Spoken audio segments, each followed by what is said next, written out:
कुम्हार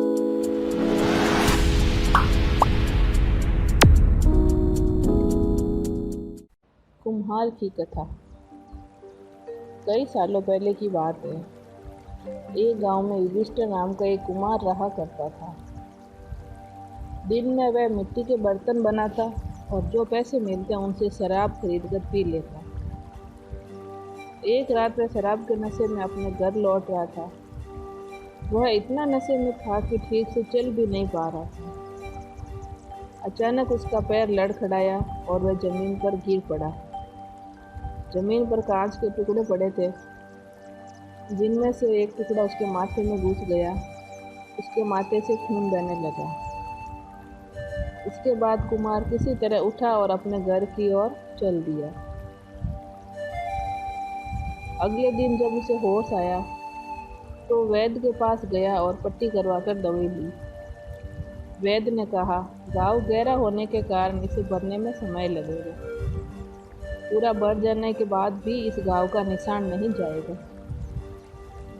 इसके बाद कई दिन बीत गए।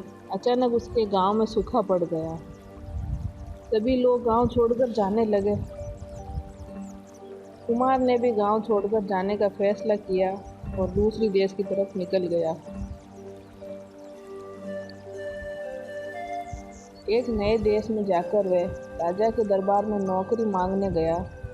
वहां राजा ने उसके माथे पर चोट का निशान देखा और सोचा, यह जरूर कोई पराक्रमी होगा और दुश्मन से लड़ते समय उसके माथे पर चोट लगी होगी। यह सोचकर राजा ने उसे अपने दरबार में एक खास जगह दे दी और उस पर विशेष ध्यान देने लगे।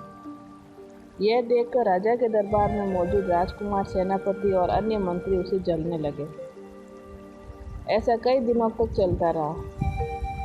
एक दिन शत्रुओं ने राजा के महल पर हमला कर दिया। राजा ने अपनी पूरी सेना को युद्ध के लिए तैयार किया।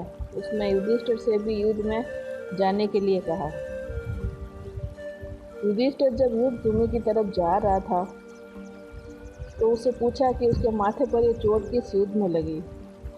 इस पर कुमार ने सोचा कि अब वह राजा का भरोसा जीत चुका है और अगर वह राजा को सच बचा देगा तो कोई समस्या नहीं होगी। यह सोचकर उसने राजा से कहा, राजन, मैं कोई योद्धा नहीं हूँ, मैं तो साधारण सा कुम्हार हूँ। यह चोट मुझे किसी युद्ध में नहीं बल्कि शराब पीकर गिरने के कारण लगी थी।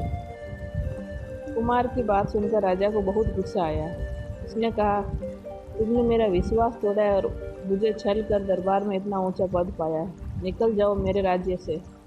कुमार ने राजा से बहुत मिन्नतें की। उसने कहा कि अगर उसे मौका मिले तो वह युद्ध में राजा के लिए प्राण भी दे सकता है। राजा ने कहा, तुम चाहे कितने भी वीर और पराक्रमी हो, लेकिन तुम शूरवीरों के कुल से नहीं हो। तुम्हारी हालत शेरों के बीच रहने वाले उस गिद्ध की तरह है जो हाथी से लड़ने की जगह उससे दूर भागने की बात करता है। मैं तुम्हें जाने दे रहा हूँ, लेकिन अगर राजकुमारों को तुम्हें से राज पता चल गया तो वो तुम्हें मार डालेंगे। इसलिए मैं कहता हूँ कि अपनी जान बचाओ और भाग जाओ। कुमार ने राजा की बात मानी और तुरंत उस राज्य को छोड़कर चला गया। कहानी से सीख। इस कहानी से यह सीख मिलती है कि इंसान की एक असलियत ज़्यादा दिन तक छुप नहीं सकती। एक न एक दिन राज खुल ही जाता है। तो दोस्तों, अगर आपको मेरी स्टोरी अच्छी लगे तो इसको लाइक कर देना, सब्सक्राइब कर देना और शेयर कर देना। नई कहानियाँ सुनने के लिए मेरे चैनल से जुड़े रहें। धन्यवाद।